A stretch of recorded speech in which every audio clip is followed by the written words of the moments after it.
Looking at the Honorable Minister's statement and looking at the budget, I think that our government does not love this country. They do not have the feeling to nurture our children in this country. Honorable Speaker, $6 billion in salaries alone, not in administrative cost. Honorable Speaker, and we say we are a poor country. Honorable Speaker, the median age in this country is 19 years old. We should consider the life and the livelihood of our children. We should be investing in education. We should be investing in health rather than paying ourselves, feeding ourselves out of the poor people of this country. I will start with this August Assembly, Honorable Speaker. Honorable Speaker, to see the salary of the Honorable Speaker increased from 658 million to 658,000 to 1,560,000, I feel ashamed to call myself an honorable member. Honorable Speaker, I gave myself for service. I did not give myself for the poor people to feed me and my family. Honorable Speaker, when I saw this, I felt embarrassed. I did not want to come to this budget session because I said to myself, there is no need, because we are just sharing the cake in our pockets, going home, feeding ourselves. Not only that, but to see the responsibility allowance, the residential allowance, the robing allowance, and all those for the representatives of the people. It is embarrassing for me to go back to my poor constituency and tell them that the meager resources of this country, I am paid that much at your expense. I took an oath, Honorable Speaker, to serve and to give back to my society, not to enrich myself. And even if I go to the Constitution, Honorable Speaker, it says that we shouldn't deliberately enrich ourselves. And increasing our salaries is deliberately enriching ourselves. And that is an embarrassment.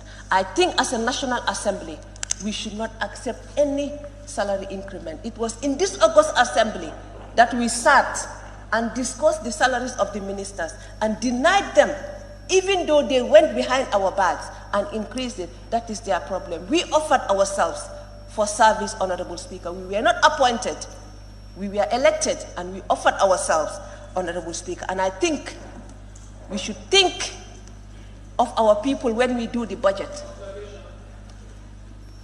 I'm not allowing you to observe me. I don't have that time. When you are on your own feet, observe yourself, please. Thank you.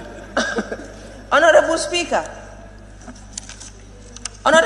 when we go to the office of the President, Honorable Speaker, I have seen new units, ICT units, being established at the office of the President. The office of the President has, I think, whatever they call it, the person that does her public speech or whatever, that lady. Why would he need another ICT? Why would the Honorable, His Excellency want 6 advisors? How many ministers does he have in addition to the new ministries? If the President is telling us that the ministers are not good enough, I told this August Assembly here last year when we did the budget, if he is implying that his ministers are not good, let him sack them and apply and appoint advisors. The ministers, according to our constitution, should be competent enough to advise him on any policy under their ministries. And if they are not good enough, and if that is what he's implying, that they are not good enough, let him sack them and appoint advisors in their place. But as a poor country, we cannot be paying ministers and be paying advisors and be paying deputy advisors. Come on, we are a poor country. Instead of thinking of ourselves, 6 billion in emoluments alone. Come on. Honorable Speaker, I think we should think of the Gambian people, not our pockets. We say that when you are a politician, your skin starts shining. And I'm starting to believe it. Once you are appointed a minister, before 2 months, you marry a second wife. You start buying homes abroad. Come on, at the expense of who? At the expense of the poor Gambian? No way.